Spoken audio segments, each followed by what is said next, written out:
I don't know about you, but when I get anything that makes me feel a little more whimsical, a little more like a wizard sipping their morning brew amongst their highly sought after arcane artifacts, my tummy does a little backflip and my brain goes, which is exactly the feeling I got from opening the Ascendice Levitating D20. Now, full transparency, this was very kindly sent to me by the Shop of Many Things.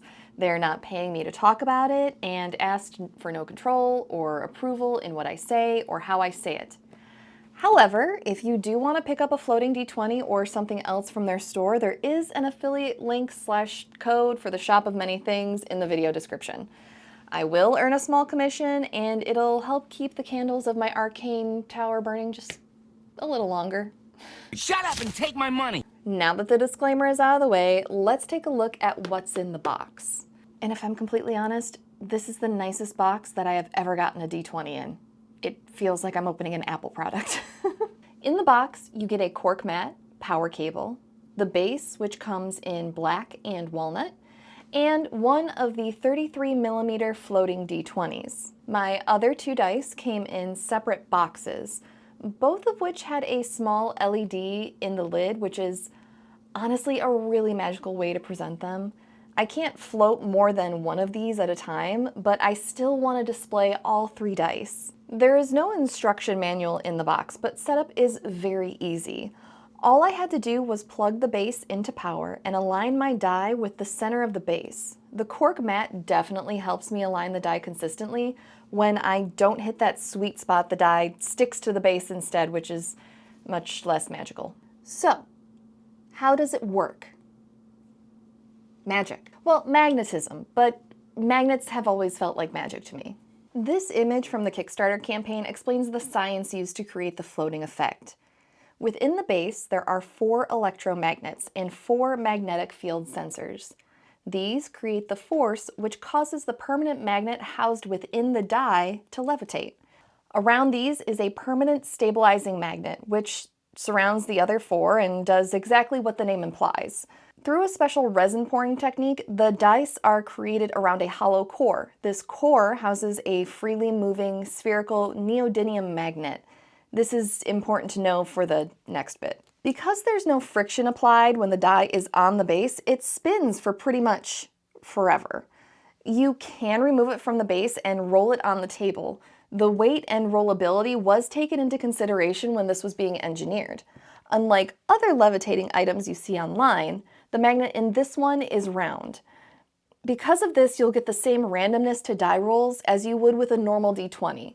But the movement of the magnet inside was a bit loud, and I had to use slightly more force than normal to facilitate a roll. I found it a lot more fun to spin it on the base and then quickly swat at it so it just stuck to one of the magnets on the base.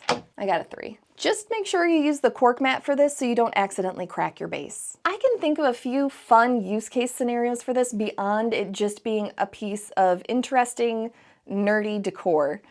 First, you could use it as your die of intimidation.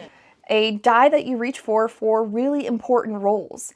Maybe for a bit of drama as the GM, or for a significant story beat for your players. Secondly, is to turn it into a tavern minigame or dungeon puzzle. To make a minigame out of it, have the players take turns stacking their own die on top of the floating D20. The first one to knock over the stack of dice or cause the D20 to stop levitating loses. Just make sure they don't use metal dice for this. This is a resin-only activity. If you use terrain in your campaign, you could even hide the base below a land tile or your map scene and have the D20 floating in the scene to represent some mystical glowing orb the players have to investigate. I can think of a few more creative uses for this, but I feel like this video is getting a bit long already, so feel free to share your use case ideas in the comment section and we can talk about it there. Now, because this uses magnets, you do need to consider where you're planning on placing it. Make sure it's clear of metal and any electronics you don't want to accidentally ruin, like your cell phone or your computer. The sets start at $200, which gets you 1 die and the matte black base. And if you want to splurge, Treat yourself. you can get both the matte black base and walnut base and all 3 floating dice for around $390.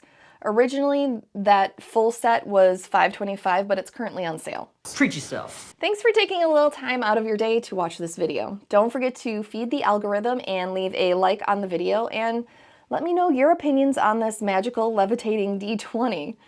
If you want to watch this or any of my other long-form content ad-free, come hang out with me over on Patreon. Patrons get a bunch of neat perks, including access to my private Discord community, early access to videos like this one, and the occasional behind-the-scenes post when I'm working on something neat. Thank you again to the Shop of Many Things for sending me this dice set, and to the rest of you, I hope you have a wonderful day, and I will see you in the next one.